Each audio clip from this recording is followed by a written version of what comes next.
Hello, and welcome to the Alchemist Inkwell. This is your spiritual podcast for grounded people. I'm Emily, And I'm KristaLyn. I and think we are here. I was going to say that is the most standard way we've ever done I think this probably introduction. I was like, what do we even do now? Yeah. We introduced ourselves like normal people. Yeah. Weird. Normally, like we interrupt ourselves, we have some kind of thing we're in the middle of. But this time, I think we need the sense of stability. Yeah. Yeah. There's a lot going on. And we know that and we Mhm. see that. Um, and there's more going to go on this week with the lunar eclipse. Because that is coming in and it's Halloween with this episode as well. And we're kind of rounding out the month and entering into Scorpio season. So yeah, it's a lot. It's a lot going on energetically, it's a lot going on physically. And I think we're all just kind of walking that balance. I will say, finally, the eclipse hangover from the solar eclipse wore off like last Friday. It took a Yeah. long time for me to feel like I've like peeked my head out of the hole and like seen air again. Air, that thing. Oh, Thing you breathe.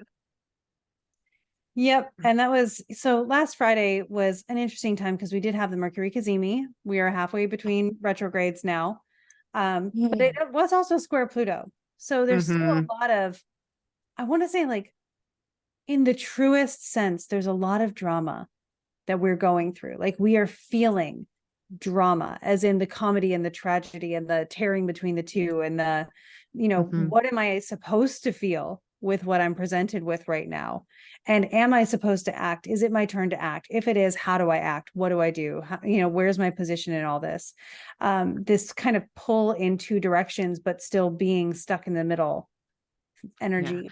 It's like drama in the Shakespearean sense. It's Yep. not drama in like The spill the Greek tea. sense. It's drama in the Shakespearean sense. And a lot of identity stuff is coming out with that too, because that is truly like our personal drama is very identity based. Mhm. It's very much us figuring out who our shadow side is, who we are. Oh, on that note, by the way, I wanted to talk about this just really briefly because I got so excited about it. My go-to coping with life game is Dreamlight Valley by Disney. It's on the Switch. I highly recommend it. It's amazing. It's so much fun. But it's made for adults. And I want to be like really clear about that is it's genuinely a game that's made for adults, but you're interacting in this Disneyland and it's kind of like Animal Crossing, but make it Disney. Mhm. But you unlock new characters all the time, and every time they do an update, they release new characters. But the whole premise of the game is that that was your village when you were a kid, and then you forgot what it was like to be a kid, and you're returning now to heal your inner child. They use that phrase specifically in the game, and they just unlocked this most recent quest. And I don't want to spoil a ton of it because I think it's really impactful, but you literally meet your shadow self Mm. in this quest, and it's called that, and it's called your inner child, and you get to like live out scenes from the viewpoint of the inner teenager that was making this separation happen between your inner child and your modern day person. And I was just like, again, holy hell, Disney, like good job. Like starting with Frozen 2, they've just progressively done more in-depth healing energetic based stuff, Mhm. but this is on an entirely different level. So if you're needing to do any sort of shadow healing or like inner child healing work and you don't necessarily want to do it in a very very heavy way, it's heavy work. We all Mhm. know it's heavy work. But if you don't want to do it just by yourself or in a heavy way or in some of the traditional ways, I highly recommend doing it via this game.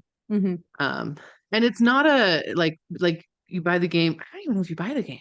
You buy the game, but then it's not like a ton of pay to play sort of situation stuff either, if that makes sense. Yeah. Like there's some stuff you can buy if you like want to upgrade something or whatever, but for the most part it's just like, even though it's cumulative and it keeps growing and growing and growing, it's not pay to play. So I just wanted to touch on that because that I like unlocked that quest this weekend. It was just like sitting in the chair. It even gave you like a trigger warning, like, hey, we're about to deal with some shit. Are you ready? And I was like, yeah, I'm ready. Let's do it. And then I'm like crying. Well, But I mean, amazing.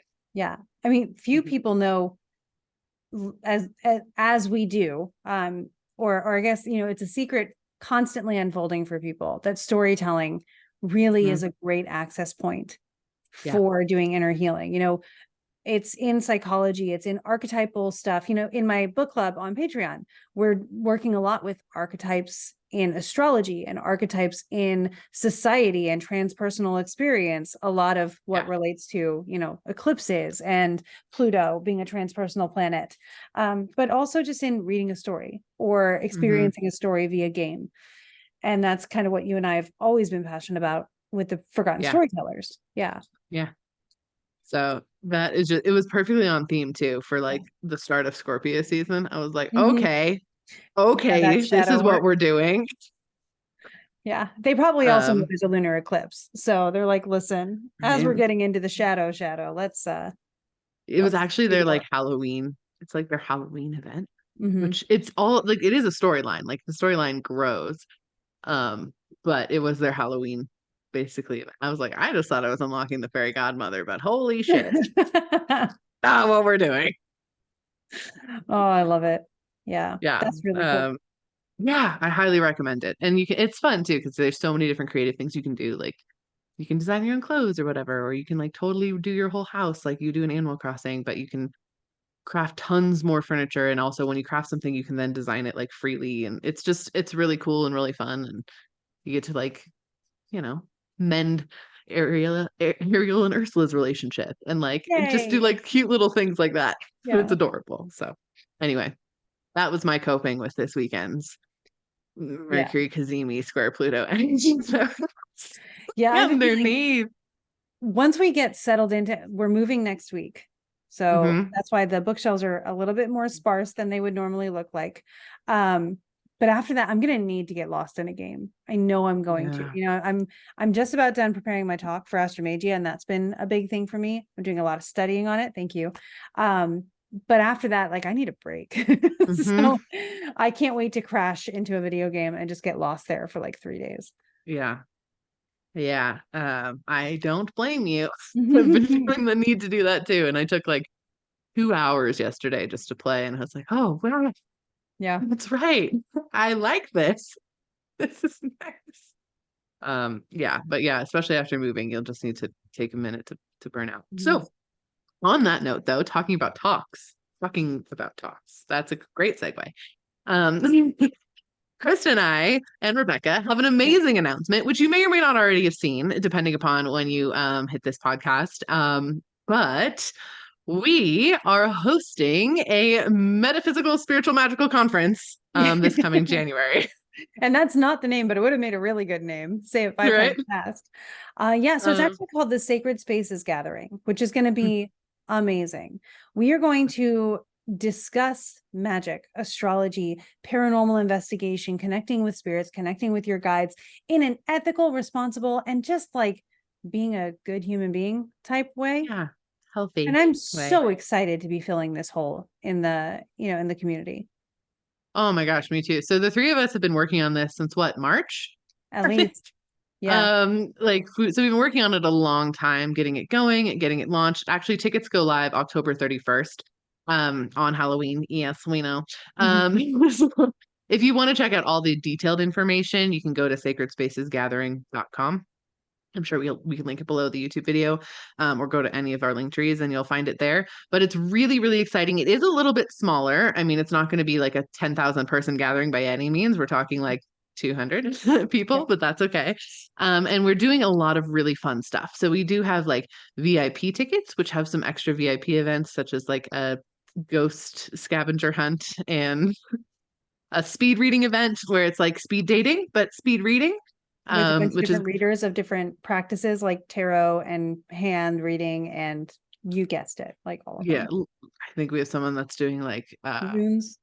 runes. We have like a personality typing reading Yeah. person. Yeah. Um, yeah, all sorts of different stuff. We have so many different types of readers, and it's going to be a really cool kind of event there. But for like the bulk of the conference, it's actually broken up into kind of keynotes. Hmm. So I'll have a keynote, Chris will have a keynote, Rebecca will have a keynote. We also have um Catherine, who was going to do ethical paranormal investigation. We're also going to have a panel with all of us on it with some Q&A stuff. And then we have some workshop stuff too, as well as a vendor fair. So if you're interested in attending, obviously we would love you to attend. Also, if you are interested in vending, we do actually have some vending spots open. Mhm. That is also located on the website. So if you vend something that is spiritual, magical, we're not looking for like readers to vend their services. We're more looking for like actual products to include in a vendor fair situation. So if you are a person that does that, please, there's a little vendor application link on the website that you can go ahead and click, and that will connect you to a form, and you can fill that out. And we're looking for just a couple more vendors as well to kind of expand the vendor fair. But yeah, it's happening the last weekend in January 2024 in Richmond. So Yep. Krista's home turf. Yeah. My current Mhm. stomping grounds. Yeah. Yeah. I'm really excited. It's going to be so much fun. It's going to be so Mhm. much fun. Yeah. If Yeah. the energy for it feels amazing, the location's going to be amazing. The people we're working Yeah. with are phenomenal. Yeah. And the value it's going to be, providing is Yeah. really necessary and comforting. Right. Oh, and we're going to do a group sound healing. Yeah. That's going to We be close the incredible. closing ceremony is a sound healing by someone who is a brother to me that I've worked And with for a long literally time. the best sound healer I've ever worked with. Like Yeah. he's incredible as far as his Yeah. sound healing. Phenomenal. Yep. Yeah. It's So going to be so good. yeah. And I think we're going to have info on all of the people who will be involved, will at least be listed in some way on the website. So you'll be able to check it out and get a feel for it. Yeah.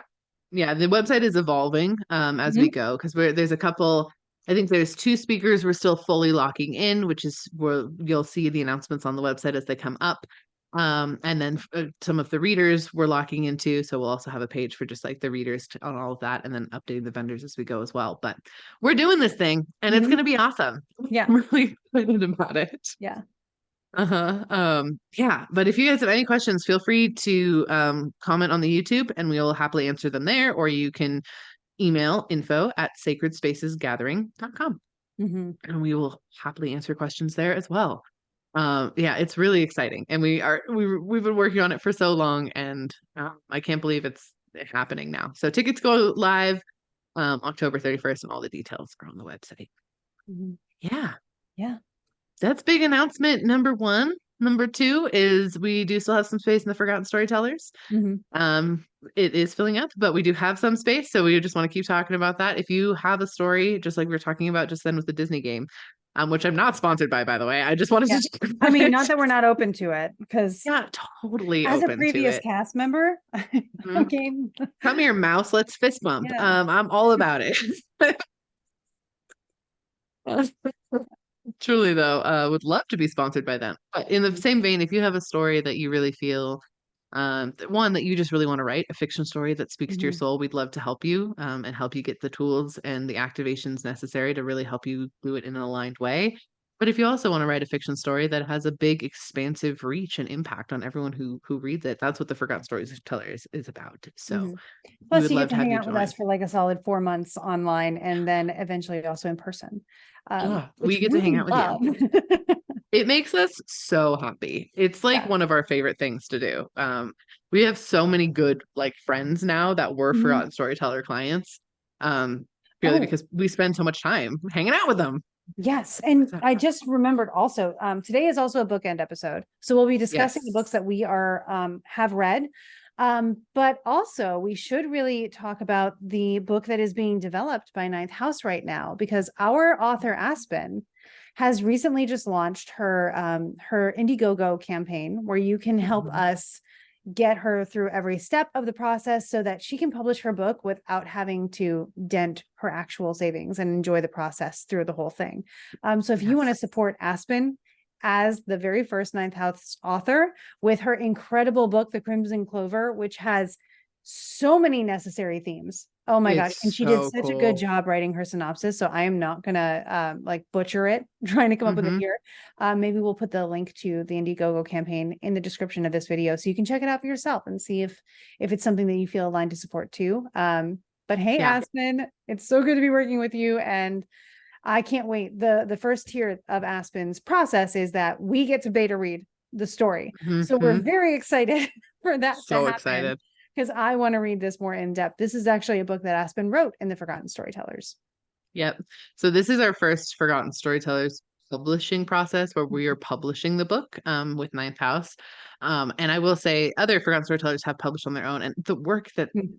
they do, I'm just so proud. I know, I So know. much pride that comes in with just doing this work and the stories that come out of it. But we would love for you to support Aspen in this. It is such a cool book. Like we spent a lot of time not only helping her, of course, channel it in and write it and the whole thing, but also just to activate it and choose the right one to publish first and all of that. It's something that we were very conscious and intentional about. And we are so excited to share it all with you. The way our publishing process works is very modular Mhm. so that we can break it down into chunks and do everything very intuitively and aligned. So it's even though it's a small publishing house, we're not making anyone pay out of pocket for a lot of stuff. We're trying to create community and build community, and so Mhm. it really is like a community publishing the book instead of just the publisher. That's the goal here. So that's why we're doing it through like funding campaigns. Mhm. Just so you guys understand, it's truly for community. And yeah, so please go check it out. Please read her synopsis. If it feels Oh, aligned to you and you'd like to participate, like you get awesome yeah. rewards I was gonna say the for being a benefits part are of it. adorable. I love it. Yeah, you get adorable, fantastic benefits Mhm. for being part of the community that helps Aspen fund this beautiful project. Mhm. So please go check it out. It's Yeah. so cool. It's cool. Um, but Yeah. yeah, cool. I think that's enough of our announcements for the moment. Yeah. Maybe one day we'll slow down Let's on those. Oh my gosh. I think we actually are getting there. We're getting there. Once October closes out, we won't have as many announcements going on Mhm. because the conference will be sold, the Forgotten Storytellers will get up and going, Yeah. and then we'll just keep talking about different international places you can travel with us, which like, Yeah. okay. But yeah. So let's talk about the lunar eclipse though, because that is Yeah. that is the thing right now. Yes. And I think we're So all starting to kind of feel its anxiety a little bit. A little bit. here's the thing that's the last 2 years. So the eclipse has moved into the Taurus Scorpio axis for their first little preview around Hmm. Halloween Hmm. of 2021. Yeah. And so that's where they've been kind of going back and forth until this past March, where they started dipping into the Aries Libra axis, which is why back in April, we had an Aries eclipse, but then we also had a Scorpio eclipse in May. Now we had a Libra Mhm. eclipse, and now we're having a Taurus eclipse. The thing that bugs me, and I'm glad that we don't have to worry about it for the next 19 years, I think it is that these Taurus eclipses, especially when they've been lunar, have been ruining the moon's ability to be exalted in her sign. So it's Mhm. like And she's every so time. happy in Taurus. Like all I want to do is have a full moon in Taurus or a new moon in Taurus. And I can't do that because the nodes are there. So this is the last time we'll be experiencing that. That being said, total transparency, as I mentioned before, solar eclipses really affect Mhm. leadership and that kind Mhm. of hierarchical system thing. We kind of noticed some of that going on already. And the timing of that will unfold over a 2.5 year period. So there is, like I was saying on another live this morning, we have enough time to allow ourselves to process everything that is going on at our own pace. And I really Mhm. want to emphasize that. One of the beautiful things about astrology is it tells you you have enough time. So Yeah. do not feel like you have to rush your process. Do not feel like you have to process something immediately. I know there's a lot to take in right now. Trust your own process. Allow yourself the time that you need and give Yeah. yourself whatever you need for comfort and resources. That's another Taurean thing. Now, for this eclipse, it's a lunar eclipse. So whereas for solar, every hour of the eclipse equates to a year, every hour of a lunar eclipse equates to a month. Sun goes around the whole zodiac in a year, it equals a year. Moon does it in a month. That's where that logic comes from. This is only a 15-minute eclipse. So the effects from this lunar eclipse, by that calculation, should only be about a week. So it's going Mhm. to be something that is like, there it is. So that being said, it's a shorter span of time for us to, witness whatever the eclipse brings. Mhm. And, we'll go back into the whole societal transition that we're in right now. Mhm. So just knowing that whatever this eclipse brings up, you'll probably recognize it sooner rather than later because it's a shorter eclipse. Mhm. If you have Taurus, Scorpio, Aquarius, or Leo as your rising sign, You may notice this a little bit more than, other people as well, because it's going to be angular for you. It's going to be in the spotlighted areas of your chart, the ones that you see most clearly or feel most directly. And also, if you have anything near the 5th degree of Taurus, or in any of those signs I just mentioned around the 5th degree, then you may also notice some things. Otherwise, it may be something that's very subtle for you. Yeah. Yeah, I usually associate lunar eclipses with closings of things, endings of things, chapters, like putting together, like the page, like we're moving to the next thing. And this one doesn't feel like an exception to that for me. When I look at the energy of it, it does feel like a closing of something. Honestly, like the last version of you that got you to here and now, that's what we're closing up. We're wrapping it up and stepping forward into the next space, the space that the kind of solar eclipse ushered in. And I feel that very much so. I do think if you are prone to anxiety, depressive episodes, stress, things like that, I'd just be really kind to yourself over the next week. The lunar eclipse is on Saturday night, 28th? It's on the 28th, Saturday at 4:24 p.m. Eastern time.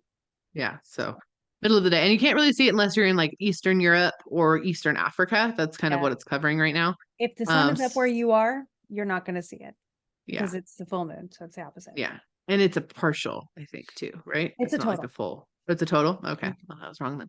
Yeah, but yeah. I looked it up and it says total. When I was looking at the nodes, I wasn't sure, but yeah. But regardless, it's unless, you're in kind of those areas, you're not going to get a lot of viewing of it, which is, I mean, if you are, rock on, please send us pictures. But if you're not, we won't really get to see it, which is okay. Oh, no, it is partial. Good. It's partial, right? Yeah. Okay. I thought it was. Looking at the nodes too, it's like far away from them. So I'm like, it really shouldn't be, but okay. Yeah. But then it's like a seen an article 35% or something like that. Yeah. I thought it was. But anyway, but it doesn't mean its effects are any less. It's just why it's only 15 minutes. Yeah. Because it's just a quick dip in and dip out. Yeah. Yep. I hope Real you're watching quick the video on that one, or just think of it as a bloop. However, with this week, it's going to be basically a week of pretty activated and intense closing and releasing of things energy. And which also, of course, coordinates to changes in the populace. And I think we're going to see some interesting world impacts, of course, but on like a very personal level, like that's more of what I'm speaking to, is less of like what it's going to do for the populace, but more of like what you're probably going to feel. It's just ending to something. And if you are really great with endings, if you're like, fantastic, love ya, signed you off, goodbye, you might feel really good with it. If you have a harder time with closings or releasings, or if this past chapter was one that you maybe don't want to move on fully from, or maybe it was really hard or something like that, just give yourself that grace. If your body has experienced a lot of anxiety or depression or things like that, it would make a lot of sense. Of course, with stuff going on in the world, but also just with the energy that you're kind of processing through. Well, and to support that, really, like when something happens, that's not when you process it.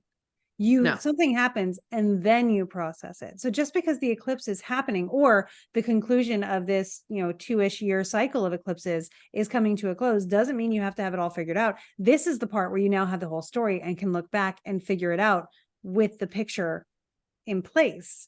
So again, you still have all the time that you need to process, to feel, to do whatever you need to do. It may feel amplified. It may feel heavy. Because it is really close to conjunct Jupiter, and it is on the north node. The north node is intensity in the output kind of direction. South node is sort of a purging kind of direction. This one is a very big intake kind of feeling. So while it is the conclusion of a process that's been going on, it still may feel big. Yeah, very much so.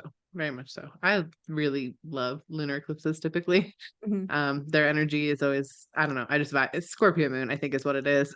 So I'm like, yeah, let's close them down. Something's happening. Set some stuff up. If something big happens, I might actually feel it. Right? All about it. So I'm all for I'm all for the lunar eclipse energy. I love it. This one's actually happening right on my moon. So in my ascendant. So yeah, for you. Well, it's not on my moon. It's opposite my moon. My bad. But my moon is at 8 degrees in my Scorpio ascendant. This is at 5 degrees. It's exactly trine The sun will be exactly trine my IC at the time. So that'll be interesting too, to see what's going on. Yeah. Yeah, it will. Yeah. But That'll I mean, as be, far as closings go, I am moving into yeah, a new house and finally settling into a you place. are. And the Mm-hmm. last 2 years have been very turbulent in that sense. So I think that that is, again, me getting a little bit ahead of hindsight here, but that might be part of the story that I'll be processing in my own time, Mm-hmm. at my own pace, once I'm Yep. settled down. I think probably that's going to be it. Mhm. Probably. I know. I'm very interested. I think I understand the closing, but again, I'm a week in advance, so I don't know. But I think I understand the closing of just this kind of, I'm going to call it an interim chapter as far as my business identity goes and like my Mhm. social presence goes. And so it's been a wonderful interim chapter, but it does feel interim. So Mhm. interested there. But yeah, I love lunar eclipses. They make me happy. I literally have one tattooed on my back. I love it that much. So they make me stoked. Um, but I think it's going to be a really it's not going to be light. Mm-mm. I don't think it's going to be light. I Yeah. think it's going to If you be need to heavy. cry, that's not something to be ashamed of. Cry it out. Yeah. Cry it out for sure. Yeah. The other thing that's happening is it is Halloween Yes. this week. Well, not Mhm. this week when we're recording it, but this week when you're listening to it. So, Mhm. In a few days um, after this recording drops, it will be Halloween. it will be Halloween. Mhm. And I don't always like I don't want to speak like, oh, All Hallows Eve or Samhain or anything like that because those aren't my traditions necessarily, but I do want to say the thing that happens at Halloween, and we've talked about this a while, like the veil is it's just gone. So it's not like the veil is thinner this year. It's not there anyway. Mhm. However, collectively people invite a lot more spiritual activity. And oftentimes spirits, entities, you name it, wait for invitation, which makes perfect sense against consent thing, you know? So that is the only thing with Halloween that I always just like want to just touch on, especially this year, is I think people will be inviting activity for distraction, which just can just ramp that activity just way up off the Mhm. charts. Well, yeah, and this is to the point of what I'll be talking about at our conference, Sacred Spaces. I'm going to Hmm. be doing a bit of a lecture on folk magic. And as an intro to that, you're always working magic. Uh-huh. Literally every breath you take, every move you make, it is magic. And so you want to be aware of it. Like people are going to play with Ouija boards like it's a board game. People are It's going not. to do other divination tools because it's fun and it's like a holiday thing, but they're not going to understand it, and therefore what they may invite in may not be, it's going to be activating. It may not be comfortable, and it may not be the intention that you would have had. And if you could have chosen off of a menu, you might have chosen something different than if you said surprise me. So just, Hmm. if you're not open to the surprise me option of the spiritual menu, make sure you know what you're doing, and make sure you're doing things on purpose with intention. And using tools that you do understand, and practices that you do respect and understand, and feel competent in and comfortable with. Yeah, absolutely. And with that too, never would want anyone to be scared to like go out and walk around and trick or treat Mhm. with your kids or whatever, like not trying to instill any sort of fear there. However, just notice as you do, just Mhm. note, just be aware of things. If things feel spooky, they probably are. Mhm. Like that's always my rule of thumb. So I told you, Em, before the call, but I'll tell everybody else. This past weekend, I had the utter joy of spending time in Gettysburg with my nephew, who really wanted to go ghost hunting because he recently discovered that he's going to be 7. He really wanted to go ghost hunting. I wanted to my whole life. That's what he said to me. And of course, my family was like, your Aunt Krista does that stuff.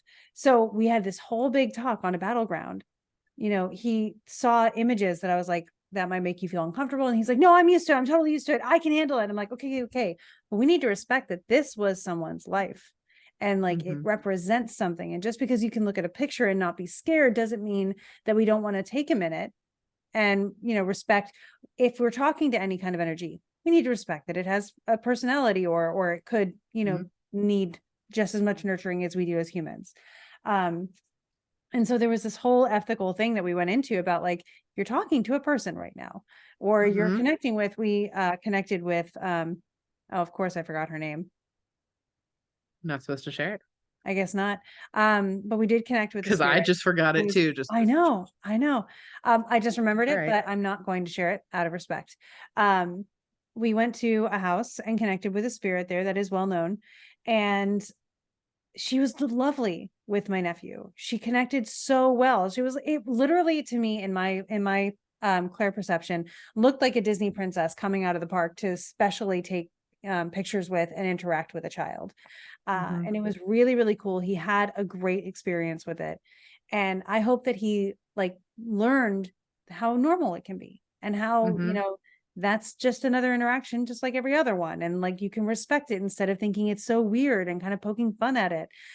So I'm hoping that like him, we all are learning how to just allow this to be a thing that we do respectfully and with integrity. Yeah.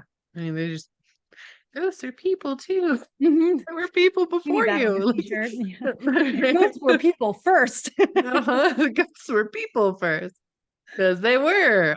You're younger than them. It just is. So, yep. Yeah, I think, and your experience is so cool with him, and I'm sure that mattered a lot to him, and he will have that as like a core memory Yeah, for a I mean, long time. I was highly conscious of that too. Like we focus a lot on not not being the source of trauma as much as we can, right? And so it was my responsibility, I felt at that point, to make sure that this wasn't a traumatizing event. And in fact, that if Yeah. it did, nurture something, that it was a good foundation, Yeah. which is cool. Like, I know this is something I'm preaching to the choir with you because you are an incredible parent. Oh, thank you. Yeah. I'm so tired.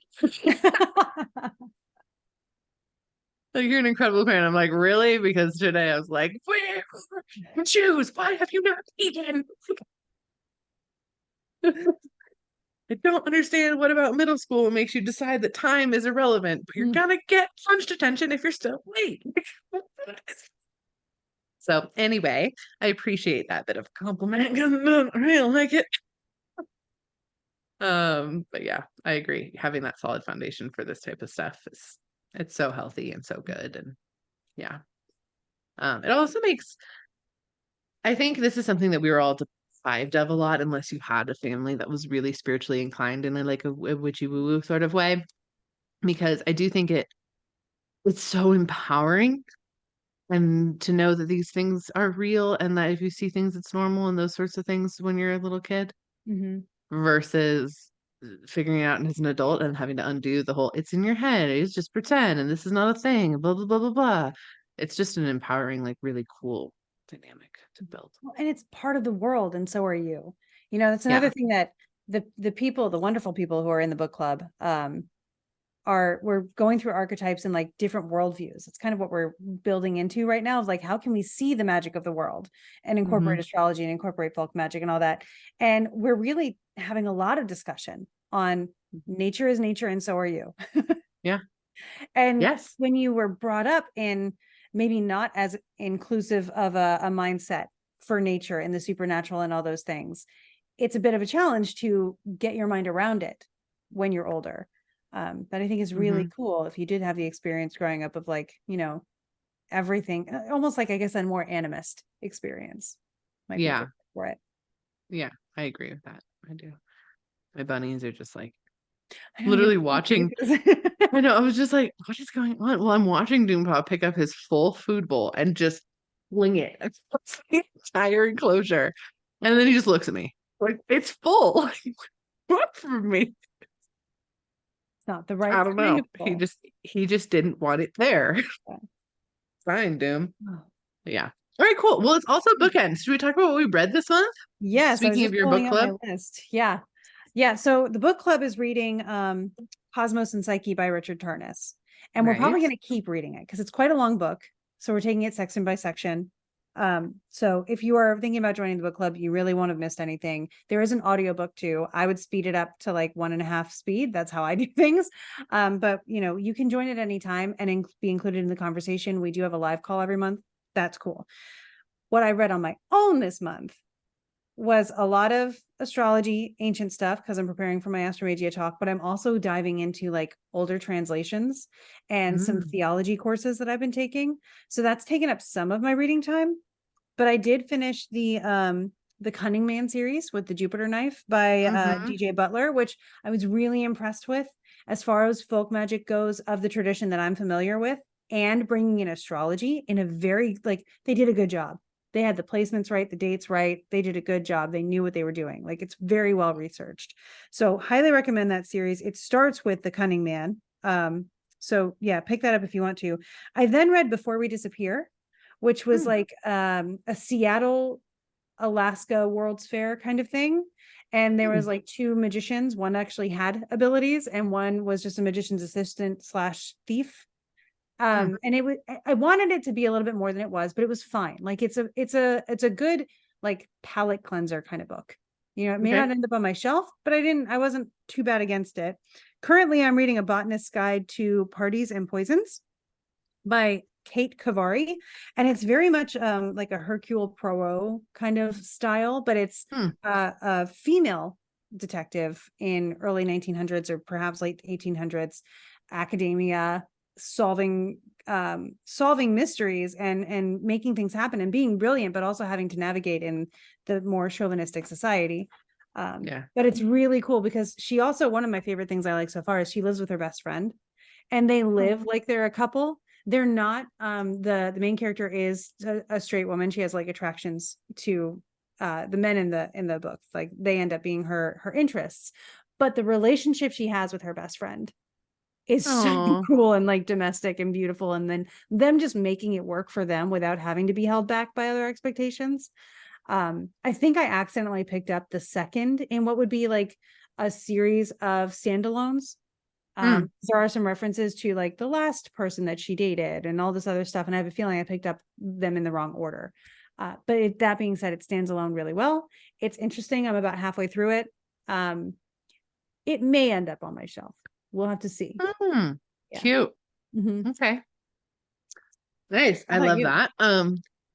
I feel like my bookends for the last 2 months have been just so similar.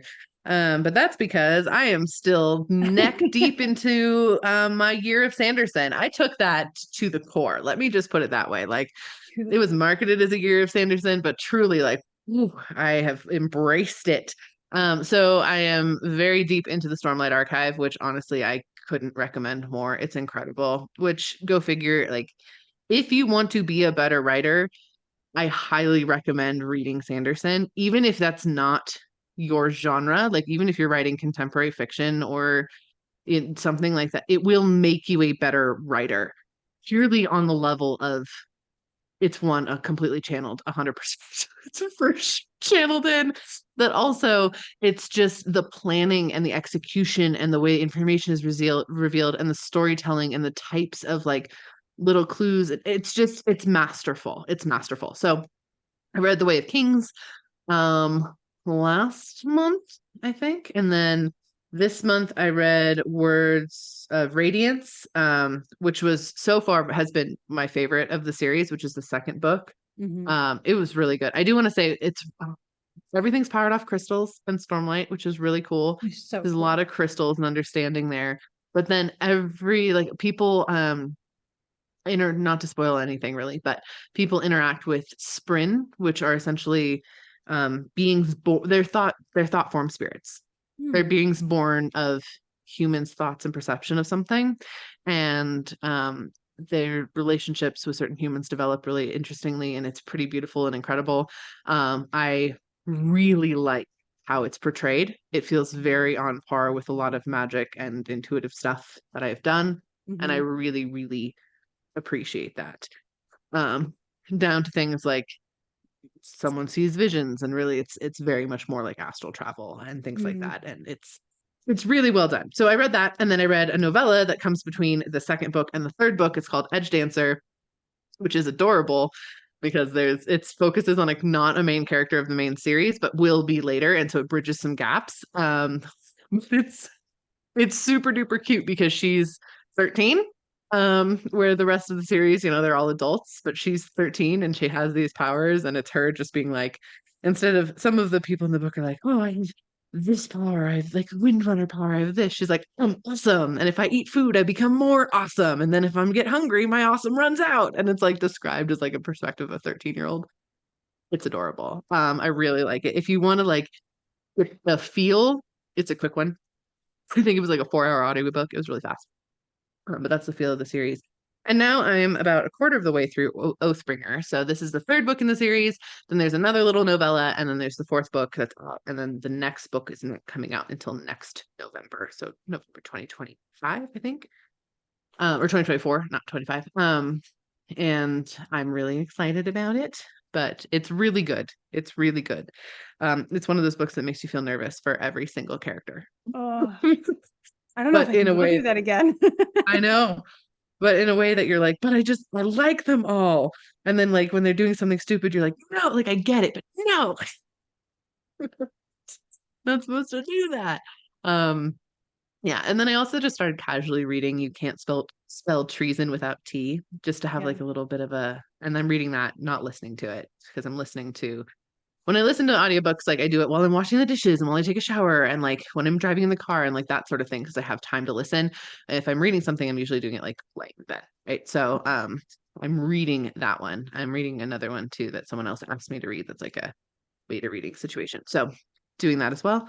Um yeah, I'm just at the very beginning of that. And it's so far, it's really interesting because at first I was like, is this gonna feel very reminiscent of Legends and Lattes? Because like I'm not Mhm. necessarily wanting that. It's Yeah. not.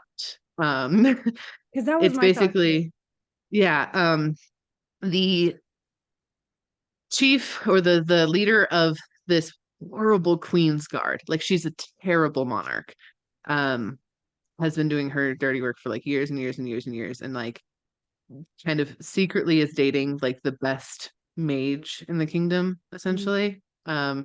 That the queen expects to love her, that but honestly the mage hates the queen, like no. And the mage has been trying to get the leader of the guard to run away with her forever, and so she finally does it. Um, and they go to open a tea shop, and Aw. that's so different vibe, very different vibe, um, than Legends and Lattes, which is truly like more focused on like the creation of the coffee shop and like Yeah. making a found family sort of situation. This is not so much that. It's like, what do we do about this terrible monarch while we have our tea shop? So, I like that. Yeah. mhm. So far it's been cute. We'll see. We'll see. Um, I tried to start reading The House Witch and I immediately DNF'd. I Mm. hated the way it was written. So, um, I don't know if the story is any good. I couldn't get past the first chapter. I was like, I can't do this. Um, so that's what I'm reading right now. I think that's everything. Lots of reading. Yeah, lots of reading. Yeah. I always recommend this time of year. We've entered into Scorpio season. If you want to read the Scorpio races, it's a perfect, very, very, very Scorpio-esque book. It will make you feel, you'll feel Scorpio season in your jellies. Like you'll get it. But yeah, so that's always my recommendation this time of year too. By Mhm. Maggie Stiefvater. It's good. It's very good. And it's about horses that come from the sea and are vicious, and that's fun. Scorpio. Anyways. But yeah. Cool. Well, thank you all so much for listening and tuning in. We wish you the absolutely most magical lunar eclipse that you can have. Again, not a really wonderful time to try to do any sort of like on the day of the lunar eclipse, do some shedding work. Don't really try to do some releasing work. Just Take a let break. stuff go the way that the universe decides. Yep. Get lost in a video game, whatever feels good. Yep. Um, but regardless, we hope that you take all this magic and you take all this energy and you sorry, uh, go go make make some some magic. magic. It's fine. It's fine. It's fine. We're good. Enjoy, you guys.